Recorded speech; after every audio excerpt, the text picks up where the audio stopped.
पर यानी 3 बार से शुरू होने जा रहे जम्मू कश्मीर विधानसभा के बजट सत्र को लेकर तमाम राजनीतिक दलों में घमासान जारी है। सत्ता पक्ष जहां बजट में जम्मू कश्मीर की जनता को राहत देने के प्रयास में जुटा है, तो वहीं विपक्ष सरकार को घेरने की तैयारी कर चुका है।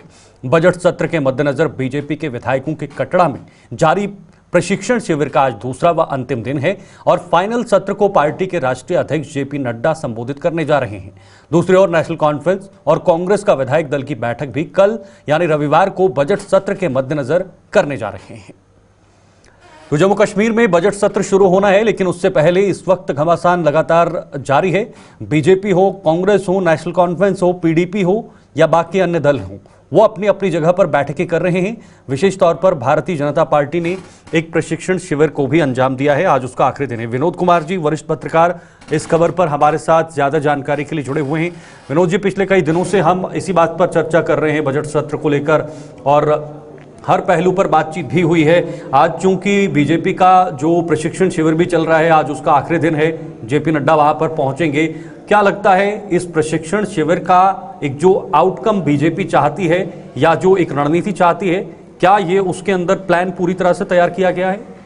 बिल्कुल शीतल, आपने ठीक कहा कि हम 2-3 दिन से इसी इशू को डिस्कस कर रहे हैं क्योंकि ज्वलंत मुद्दा है। क्योंकि चुनी हुई सरकार की यह लंबा और पहला बजट सत्र होने जा रहा है, तो स्वाभाविक सी बात में इस पर चर्चा तो होगी ही। और बड़ी बात यह है कि वर्ल्ड की सबसे बड़ी पार्टी के राष्ट्रीय अध्यक्ष आ रहे हैं और आखिरी सत्र को वो एड्रेस करेंगे, तो ये अपने आप में बड़ी खबर है। जेपी नड्डा इस वक्त पहुंच चुके हैं जम्मू, लेकिन माता वैष्णो के दरबार में वो हाजिरी लगाने के लिए गए हुए हैं। वापसी में 4 बजे से लेकर के 6 बजे तक अपने पार्टी के नेताओं को, चुने हुए विधायकों को वो संबोधित करेंगे। अपने संबोधित में इस बात को वो सुनिश्चित करेंगे कि कोई भी ऐसा प्राइवेट मेंबर बिल हो या सरकारी बिल हो या कोई ऐसा रेजोल्यूशन हो या 0R में कोई ऐसी बात करता है जो राष्ट्रहित में ना हो या फिर 370 और 35 को टच करती हो या उसके संदर्भ में की जाए, उस बात को कैसे हैंडल करना, उस बिल को कैसे हैंडल करना है, इस पर वो जोर देंगे। क्योंकि तो मतलब क्या बीजेपी अलग बॉडी लैंग्वेज के साथ इस बार के सत्र में उतरेगी? क्योंकि जाहिर सी बात है, प्रशिक्षण हुआ है, बड़े अनुभवी नेता यहां पर पहुंच रहे हैं, जेपी नड्डा भी पहुंचेंगे, तो क्या जाहिर सी बात है जो बॉडी लैंग्वेज है वो विधायकों की बदलेगी?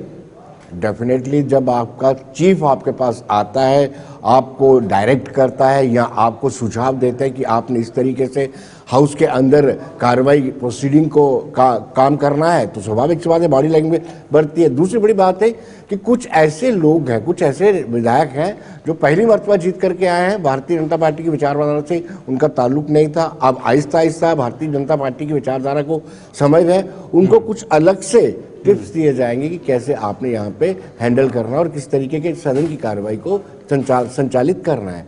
लेकिन ये वाकया शीतल जी आपने ठीक कहा है कि कहीं ना कहीं बॉडी लैंग्वेज और तेवर जरूर बदले हुए भारतीय जनता पार्टी बिल्कुल बदलते हुए नजर आएंगे। लेकिन विनोद जी, इसमें कहना गलत नहीं है। बाकी राज्यों की बात करें तो सबसे ज्यादा सस्पेंस मुझे लगता है कि जम्मू कश्मीर की असेंबली में नजर आएगा इस बजट सत्र में। वो इसलिए क्योंकि सरकार की एक भूमिका रहेगी, बीजेपी विपक्ष के नाते एक अलग भूमिका रहेगी, पीडीपी भी विपक्ष में है लेकिन उसकी भूमिका भी कुछ अलग रहेगी।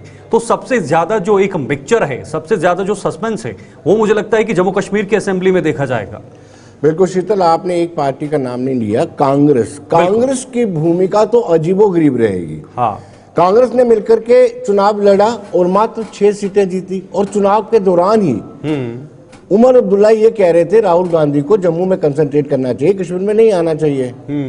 फिर 6 विधायक जीत के आते हैं और जम्मू प्रोविंस में मात्र 1 विधायक जीत के आता है और हिंदू बहुल इलाकों में एक भी हिंदू विधायक को नहीं जिता पाते हैं और सरकार का हिस्सा भी नहीं बनते हैं। सरकार का हिस्सा ना बनते हुए बाहर से इस तरह की स्टेटमेंट भी देती कि अब सरकार ने जो वादे किए थे, यानी नेशनल कॉन्फ्रेंस ने जो मैनिफेस्टो जारी किया था, उस मैनिफेस्टो के मुताबिक अब लोगों की उम्मीदों पर खरा भी उतरना होगा। यानी सरकार का हिस्सा बन करके सरकार पर अप्रत्यक्ष रूप से आरोप भी लगाते हैं कि आप अपने वादे को पूरा नहीं करें। भूमिका तो जो संदिग्ध भूमिका रहेगी वो कांग्रेस की रहेगी। हालांकि ये बात भी आपने ठीक कही है, अगर पीपल्स कॉन्फ्रेंस की बात करें, पीडीपी की बात करें, वो कश्मीर बेस्ड पॉलिटिकल पार्टीज हैं, वो गिल करेंगी और पक्का करेंगी नेशनल कॉन्फ्रेंस को। लेकिन कांग्रेस और बीजेपी की भूमिका जो रहेगी उस पर देखना होगा। ऐसा भी देखा जा सकता है विनोद जी, जिसके सबसे ज्यादा विधायक हैं, जिसके सबसे ज्यादा सदस्य हैं, विधानसभा के अंदर वो सबसे नर्म पार्टी बनकर रहेगी और जिसके सबसे कम है वो सबसे गर्म पार्टी बनकर रहेगी, ऐसा कुछ दिखाई दे रहा है। ऐसा नेशनल होगा। कॉन्फ्रेंस बिल्कुल शांत बिल्कुल। रहेगी, बीजेपी शांत रहेगी और बाकी विपक्षी पार्टियां जो हैं वो जरूर अपने विधेयकों के जरिए सरकार पर निशाना साधने की कोशिश करेंगे।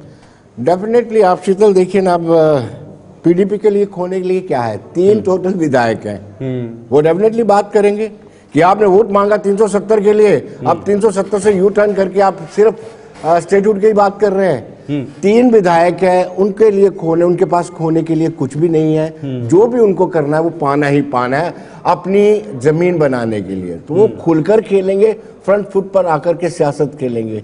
वैसे पीसी वाले भी, पीसी ने तो बिल भी ला दिया है, रेजोल्यूशन, प्राइवेट नंबर रेजोल्यूशन भी ला दिया है कि 370 जो हुआ है वो निंदनीय हुआ है। 5 अगस्त 2019 निंदा प्रस्ताव लाया है। तो कहीं ना कहीं जिनके कम विधायक हैं, जिनकी जमीन और सिकुड़ी है, उनको एक मौका मिलेगा कि खुलकर के फ्रंट फुट पे आकर के सियासत करें ताकि अपनी जमीन दोबारा से तैयार कर सके। पिछले कुछ दिनों में विनोद जी, उमर अब्दुल्ला ने अपना विजन बदला है जम्मू कश्मीर को लेकर, अपनी बातें बदली हैं, अपनी बयानबाजी बदली है और काफ़ी चीज़ें बदली हैं उन्होंने और बदलते हुए नजर आए हैं और ख़ास तौर पर केंद्र सरकार से तालमेल रखने की बातचीत की है। जाहिर सी बात है, कश्मीर में जिस पार्टी ने बीजेपी के साथ संपर्क किया या बीजेपी के साथ मिले तो उसको नुकसान भी हुआ है। तो क्या ये भी एक माइंड में रह सकता है नेशनल कॉन्फ्रेंस के अंदर, एक तरफ बीजेपी के साथ या केंद्र सरकार के साथ तालमेल भी बनाना है, दूसरी तरफ अपना पॉलिटिकल जो ग्राउंड बना है कश्मीर के अंदर उसको भी नहीं खोने देना है? बिल्कुल आपने ठीक कहा कि जो भी कश्मीर बेस्ड पॉलिटिकल पार्टी अपनी नजदीकियां भारतीय जनता पार्टी से बढ़ाएगी, उसको नुकसान होना पड़ेगा, उसको नुकसान सहने के लिए तैयार रहना पड़ेगा। और दूसरी जमातें जो मुखरता से इस बात को ये कहेंगी कि कहीं ना कहीं उमर अब्दुल्ला केंद्र की भाषा बोल रहे हैं जी। ये बार बार कहा भी जा रहा है कि बड़े पोलाइट हो चुके हैं उमर अब्दुल्ला, और उमर अब्दुल्ला भी कहते हैं कि मेरी सरकार से बनती है, बीजेपी से नहीं बनती, यानी सफाई पर सफाई देनी पड़ रही है। इसका नुकसान मुझे लगता है कि नेशनल कॉन्फ्रेंस को उठाना पड़ सकता है, क्योंकि नेशनल कॉन्फ्रेंस से चुने हुए सांसद आगा साइद रहुल्ला ये कहते हैं कि जो भी कर रहे हैं ठीक नहीं कर रहे, वो खुद उमर अब्दुल्ला के घर के बाहर प्रोटेस्ट करते हैं। तो आप अंदाजा लगा सकते हैं। जी, बहुत बहुत शुक्रिया विनोद जी, आप आज साथ ज्वाइन होने के लिए। जाहिर सी बात है, नेशनल कॉन्फ्रेंस की विचारधारा, नेशनल कॉन्फ्रेंस की राजनीति के विपरीत अगर कुछ चीजें होंगी तो जाहिर सी बात है उसका नुकसान भी नेशनल कॉन्फ्रेंस को ही उठाना पड़ेगा।